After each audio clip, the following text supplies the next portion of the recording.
Welcome to R5 TV news. Telangana అసెంబ్లీలో retired ఉద్యోగుల పట్ల ఈ ప్రభుత్వం చూపిస్తున్న మోసపూరిత వైఖరి నిరసన సభ నుండి వాకౌట్ చేసిన బీఆర్ఎస్ సభ్యులు ఉద్యోగులకు పెన్షన్ జెడ్పీటీ ఇవ్వడంలో అలసత్వం వహించడం, పీఆర్సీడీఏ విషయంలో, సిపిఎస్ విషయంలో ఉద్యోగుల పట్ల ఈ ప్రభుత్వం చూపిస్తున్న మోసపూరిత వైఖరి సభ నుండి వాకౌట్ చేసిన టీఆర్ఎస్ సభ్యులు. అధ్యక్ష, గౌరవనీయులు భట్టి గారు మేము అడిగిన ఏ ప్రశ్నకు కూడా సూటిగా సమాధానం చెప్పలేదు అధ్యక్ష.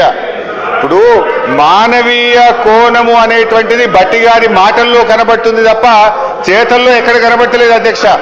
అధ్యక్ష, మేము ఈరోజు సూటిగా 5 డిఏలు ఎప్పట్లోకి ఇస్తారు, పిఆర్సీ ఎప్పట్లోకి అమలు చేస్తారు, సిపిఎస్ ను ఎప్పట్లోకి అమలు చేస్తారని సూటిగా అడిగాం అధ్యక్ష.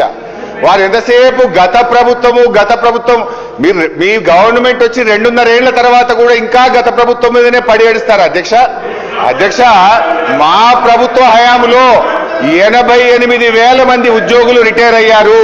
ఇయర్లీ కూడా లెక్క చెప్పమంటే చెప్తా. బీఆర్ఎస్ 9 ఏళ్ల కాలంలో 88,000 మంది ఉద్యోగులు రిటైర్ అయితే వారందరికీ పెన్షన్ బెనిఫిట్లు మేము ఇచ్చాము. మీరు ఎప్పట్లోకి ఇస్తారో చెప్పండి.